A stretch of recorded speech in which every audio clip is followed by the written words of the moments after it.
Steph Curry has just eliminated the Houston Rockets for the 5th time in his career, as he has helped the 7th-seeded Golden State Warriors push past the second-best team in the Western Conference. And with the Los Angeles Lakers also getting upset in the first round, the path to the finals has never been more open for Steph Curry. And that is saying a lot, considering that he has helped lead the Warriors to the finals 6 times since 2015.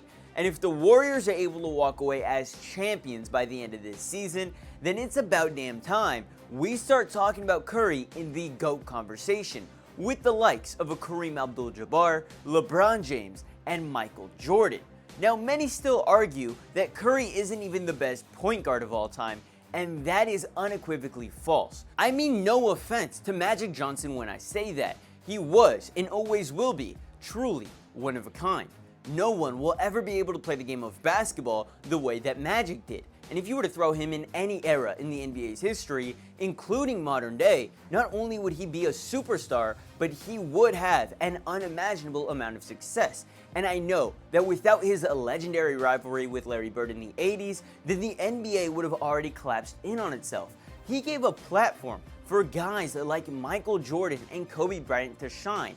No one is taking away his historical importance to the game of basketball, but on the other hand, you have Steph Curry, who's not only changed the way that basketball is taught, but played at every level, whether it be AAU, whether it be in high school, college, or in the pros. Everyone is now favoring the three-point shot. It is the most effective and most efficient way of scoring. It is the most useful skill you can have on a basketball court besides natural athletic ability, and even then, that goes away with time. Now, the reason the three-point shot has become so popular is not only because Steph Curry has shown how much success you can have with it when you master it, but also because it's relatable. It is not a gift you have to be born with. Steph Curry isn't the strongest, the fastest, or even the biggest player on the court at times, but what he is a great three-point shooter, and he's shown his value through that. Steph Curry makes it feel as though anyone can be great at basketball with enough time and effort put into the craft. And I'll talk more about Steph Curry's play this season in a moment. But for right now, I wanted to remind all of you guys to slow down, like the video, and subscribe to the channel. We're on the road to 10,000, and every subscription is greatly appreciated, so please subscribe. Now, the Warriors and Steph Curry got off to a hot start to begin the year. They had a record of 12-3, and all was well and dandy, until other teams realized that Steph Curry was the only person making things go on this offense. They had recently moved on from his splash bro in Klay Thompson during free agency, and they had other shooters, other playmakers, but they were all too inconsistent. Brandon Podziemski, Jonathan Kuminga, Andrew Wiggins, all of whom couldn't really get the job done. And once teams picked up on this, the Warriors hit a bit of a rough patch, going 13-23. They ended up having a record of 25-26 halfway through the year, and Steph Curry had a true shooting percentage of 59.17, which is lower than usual. Reason being, because Steph Curry was often in the sole focus of opposing defenses and faced frequent double and triple teams. Every single game, Steph Curry had nowhere to go because teams were throwing their entire defense at them. But then, halfway through the year, the Warriors would make a move that would save their season by going out and getting Steph Curry his new Robin. Yes, I'm talking about the trade for Jimmy Butler. How can you talk about the Warriors in 2025 and not mention their acquisition of Jimmy Butler? What he did was relieve a lot of that stress and that load off of Steph Curry's back on the offensive side, and he also was helping Draymond Green on the defensive side. All around, Jimmy Butler was the perfect piece, and all it cost the Warriors was Andrew Wiggins, Kyle Anderson, and a few picks. The Warriors won that trade in a landslide, and in the games that Jimmy Butler did play for the Warriors, he was averaging 17.5 points per night, 5.4 rebounds, 5.4 assists, 1.4 steals, while shooting 50.4% from the field and 30.8% from the three-point line on 31, nearly 32 minutes a night, which is much better than what Andrew Wiggins was doing for this team, and the two basically got swapped for one another. Jimmy Butler was single-handedly the reason why the Warriors were able to stay in the play-in tournament, because before him, they probably weren't even going to make the play-in and miss the playoffs entirely. Once he arrived, they had a record of 23-8, much better to end the season, while also improving their defensive rating. They became a top-ranked defense in the league, and their offensive rating also saw a boost as they climbed to 8th in the league, with the team's overall net rating improving to 3rd. The Warriors were just a much better team, and the reason why the offense improved so much with Jimmy Butler is because Steph Curry was given some room to breathe. Once Jimmy Butler arrived, Curry ended up having a true shooting percentage of 70%. His scoring average increased to 30 points per game, while his shooting splits jumped up to 51% from the field, 44% from the three, and 91% from the free throw line. Curry also began averaging 6.6 assists per game because he was able to pass it out to his teammates who were now more reliable shooters, like a Jimmy Butler, and Buddy Hield's game also improved with Jimmy on the team. The Warriors were a brand new team by the end of the season, which is why they were the favorites in their first round matchup, even though they were heading into the playoffs as a 7th seed.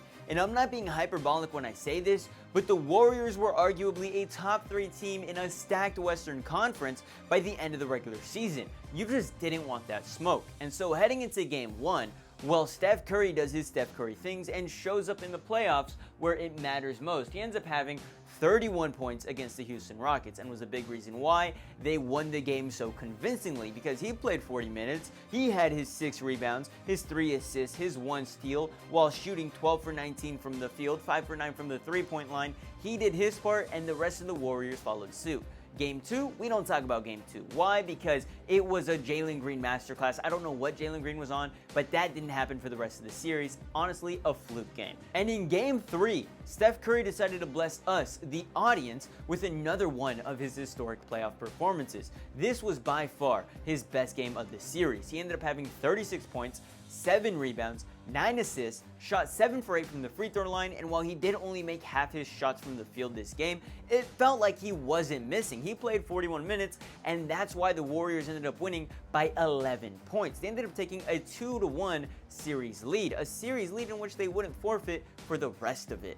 Now, in Game 4, the Warriors would come away with another victory. However, this time, Steph Curry decided to take a step back. He ended up letting Jimmy Butler take the reins on this game, so Steph Curry had a bit of a mediocre game if you're looking at the stat sheet. But from the field, Steph Curry was just as effective as he had ever been, and had honestly been even more efficient than in the games previous. Now, Game 5 and 6 were 2 losses that the Warriors honestly, they could have stole if they had kept trying, but Game 5, Steve Kerr decided to pull all of his starters out when they were down by nearly 30, halfway through the third, a bit questionable there. And Game 6, well, that was just one of those games that got away from the Warriors late into the fourth quarter. It was a bit of a back and forth battle throughout, but they made a few major mistakes and a few sloppy plays that ended up costing them this game. That led to Game 7. And if you don't know what happens in Game 7 when it involves Steph Curry and the Houston Rockets, you've just never watched basketball, because you never bet against Steph Curry in a Game 7, especially against the Rockets. If there's one thing written in stone, it's that Steph Curry will eliminate the Houston Rockets. And of course, he does it again. He shot 8 for 16 from the field, had 22 points, 10 rebounds, and 7 assists. Maybe if the Rockets didn't let Curry grab 10 boards, they would actually have won this game. But of course they don't, and they get sent packing in 7 games, and now the Warriors are playing the Minnesota Timberwolves, a team in which, yes, they absolutely whooped LeBron and Luka's ass, but that ain't happening to Jimmy Butler and Steph Curry. And this is the year that Jimmy Butler is finally an NBA champion. He's gotten to the finals before, but he's lost time and time again. And he reaches the top of the mountain this season thanks to Steph Curry. That is what's going to happen. And if they do end up winning the championship, then like I've been saying for the entirety of this video, Steph Curry will have to be put into that GOAT conversation. This will be his 5th ring. That is more than LeBron. He's already got 2 MVPs. Maybe he just needs 1 or 2 more MVPs to really cement himself into the convo if they do win the ring. And if that happens, then you can't argue that Magic Johnson is better than Steph Curry, because Steph Curry is doing all of this in a better era. And if you take a step back, Steph Curry is honestly the reason why LeBron never was able to surpass MJ in stats and record and winning, because Steph Curry was always a thorn in his side, especially later in his career. Steph Curry is still only 36 years old. Maybe he has a bounce back season next year when talking about his numbers, enough to the point where he walks away with his 3rd MVP. Who knows? What I do know is that this is about it for the video, so I'll catch y'all later. Much love. Deuces.